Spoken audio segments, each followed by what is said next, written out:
This is just I'm already laughing. This is just a quick one because I got a message from a buddy yesterday, and we're always talking about how businesses seem to just get the whole aspect of being customer centric, or the whole thought that customer service is dead.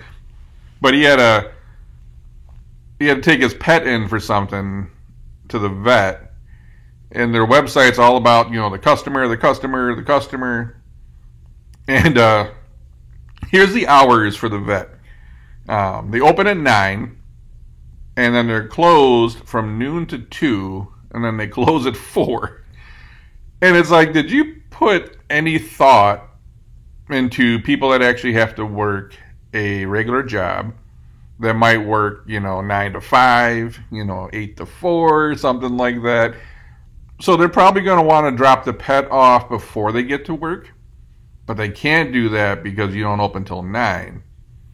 And then the next one is, well, maybe I can drop them off at lunch, but you're closed from noon to 2. And then even if you can drop the dog off at before work or at lunchtime, if you work till 4 or 5, you can't even pick the dog up because you're closed at 4. They make it nearly impossible to drop a pet off or pick them up or even just go for a half an hour appointment, because their entire workday is outside the bounds of the normal person's working hours. So do you want to take a day off of work, or a half a day, or use any of your PTO time to deal with this? Because the company who is quote-unquote all about the customer has put absolutely no thought into when the customer can actually come. Which is crazy. It's like, why car dealers stay open late on Mondays and Thursdays? It's because how do you buy a car between 8 a.m. and 5 p.m. Monday through Friday when you're at work? Why do you see the H&R Block, they're open late, they're open weekends? Because how do you do taxes during business hours when you're at work all day? A company we own, Employment Boost, that does resume writing and career and college planning and coaching and all this stuff.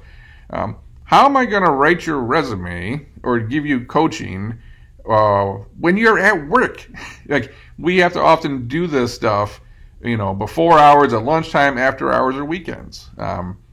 That's why we look at it and go, when's our customer going to be available to work on their resume? Are they going to do it at 10 in the morning while they're at work?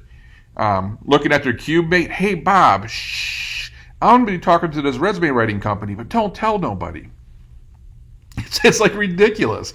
Like, if we opened at those hours at the same time the vet did, we'd have no customers. It's, do we sit back as business owners and ever say, hey, when's my customer going to be available? Obviously, this vet hasn't done that. For some reason, this is just what they want to do, but it's you probably shouldn't put all the customer service and customer focus and customer on your website if you haven't even put the thought into when the customer is actually available Monday through Friday to come down and use your services. Anyways, that's just a quick one for you because I found it funny. I've seen it pretty often. It's not that uncommon for smaller businesses. A lot of times, the vet is probably great at being a vet, but when it comes to business, they're just not good at it.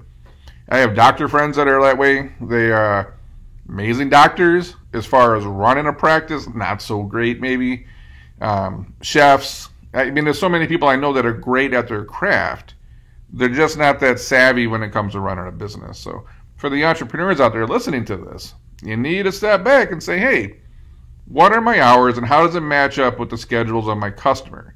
If you want to really be customer centric and focus on making their life easier, you need to make sure that you're actually available during the hours that they need you. Anyways, that's all I got for this little mini rant. I'm going to catch you on the next one.